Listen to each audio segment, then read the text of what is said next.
一个少有人知的事实是，在5常之外的拥核国家当中，以色列以近5万人一枚的人均核弹拥有量位居第1名。然而，以色列既没有核弹所需的原料储备，也没有核试验所需要的广阔场地。事实上，以色列的拥核之路同美国乃至整个北约阵营的有意为之有着密不可分的关系。核弹数量的权威报刊《美国原子科学家公报》显示，以色列自上世纪60年代起就是国际社会公认的拥核国家。同时，以色列掌握的核弹数量在80到200枚之间。然而，作为一个面积狭小、人口稀少的国家，以色列显然不具备自行研制核弹的能力。事实上，以色列顺利异常的核弹之路同美国的姑息放纵乃至大力支持有着密不可分的关系。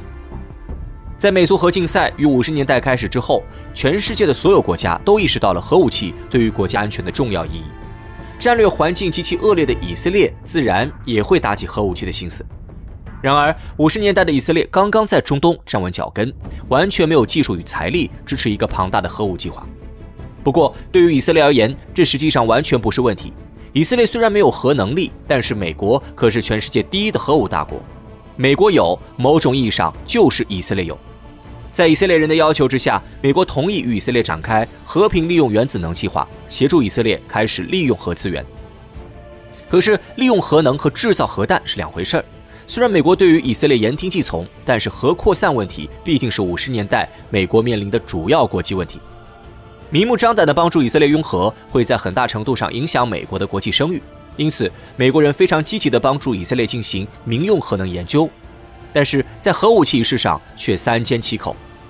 以色列明白美国人的苦衷，因此他们并没有催促美国加快核能传播速度，而是直接拿钱找到了法国，希望从法国获得生产武器级放射性原料的反应堆。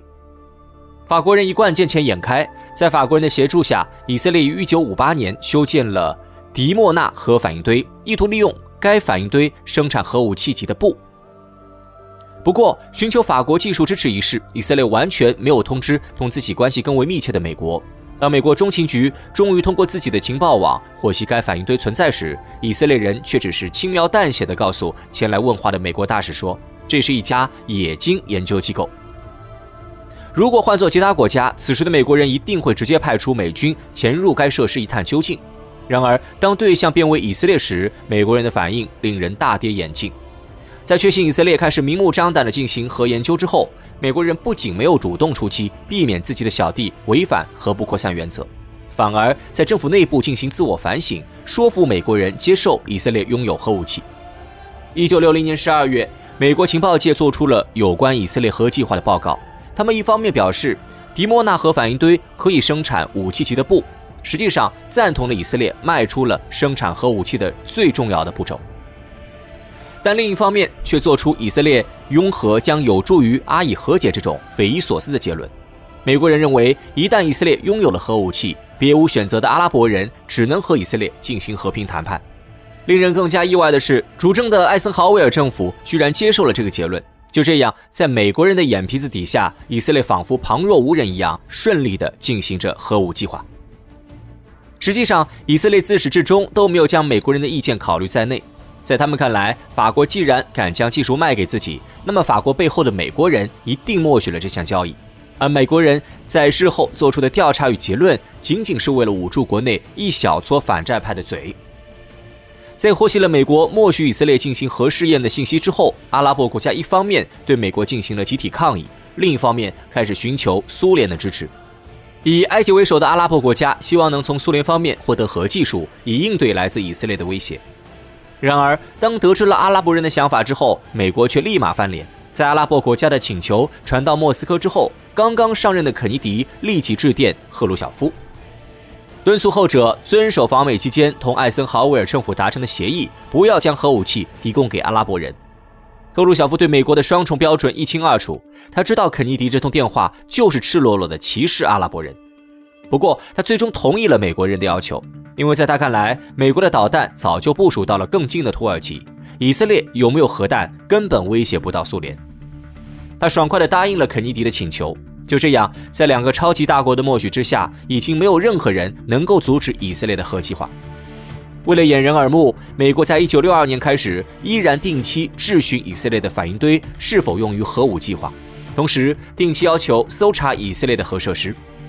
可是，美国总统如流水一般更换，对以色列的搜查也只停留在了口头上。自1962年开始，中情局甚至扮演了以色列核武计划的报幕员。1963年，他们告诉美国政府，以色列正在开采核武器需要的放射性矿石资源，然而美国政府无动于衷。1964年，他们告诉美国政府，以色列正在设计能投送核弹的导弹，预计需要2年时间，美国政府依然无动于衷。1966年1月，中情局又说以色列已经进口并储存了足以制造多枚核弹的铀原料，并将在2年内进行核试验。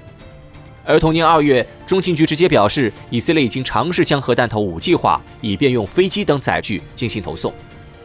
然而，美国没有在上述任何一个环节进行过有效的阻止。事实上，美国人就是这样眼睁睁地看着以色列一步步拥有核弹，甚至对此乐见其成。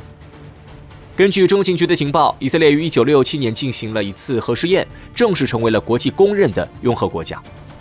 可是，以色列在之后半个多世纪中，不仅从来没有明确承认拥核国家的身份，更没有进行过哪怕一次核讹诈。犹太人不去主动使用核弹，其原因当然不是心胸宽阔或者爱好和平。之所以造出来又不敢用，其真实原因还要我们从以色列那一边去寻找。对于以色列而言，美国在其核武计划中的真实作用就是舆论保护伞。可是另一方面来讲，为了顾及美国自己的国际声誉，美国也仅仅能充当以色列的舆论保护伞，而不能将核武器直接交到以色列手中。因此，以色列可以毫无顾忌地展开核武研究计划，不过能不能成功，却要全部仰仗自己的努力。然而可惜的是，以色列有研究核武器的决心，但却缺少研究核武器的条件。虽然从法国获得了核反应堆与杰里科导弹系统，但是土地狭小的以色列却缺少进行核试验的场地。美国进行核试验的主要场所是亚利桑那沙漠，而法国则利用广袤的南太平洋。以色列本土面积极其狭小，同时也没有任何一块海外殖民地。如果在本土引爆核弹，对于以色列人而言，同自杀没有什么区别。但是在以色列强行开启核武研究之后，阿拉伯国家对于以色列人的敌意又一天比一天重。对于以色列而言，核计划本身就是防止被阿拉伯国家灭亡的终极手段。而如今，只要以色列一天拿不出核武器，那么阿拉伯国家便有可能抢在以色列完成核计划之前一拥而上，彻底解决隐患。以色列人在迟迟找不到实验场地之后，最终想清楚了一件事儿：有没有核弹并不重要，重要的是让阿拉伯世界相信自己拥有核弹。因此，在以色列的核武计划后半段，美国看似掌握着以色列的核计划进度，实际上则是充当着以色列的宣传窗口，告知阿拉伯世界，以色列已经拥有了核武器。1967年，美国抢在以色列前面宣布以色列已经成为事实上的拥核国家。而事实上，直到今天，以色列既没有进行明确的核试验，也没有公开承认自己是拥核国家。以色列做出的唯一表态就是配合美国进行演出，通过不签署核不扩散条约，强化其在阿拉伯国家心目中的拥核国家这一形象。在核不扩散条约出台之后，5大国基本堵上了后来者拥有核武器的道路。而作为条约出台前最水的一个拥核国家，以色列在此时才开始不紧不慢地寻找核试验场地。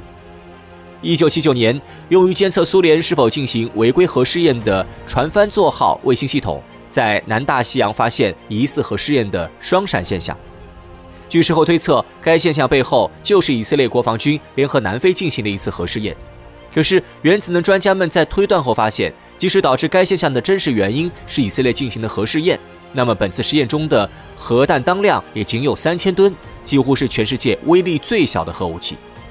也正因为如此，至今以色列的有核国家地位也充满着疑点。不过，对于以色列人而言，核弹只是必要时刻的保命工具，而绝非可以使用的战争选项。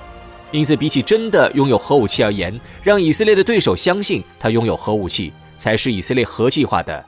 根本目标。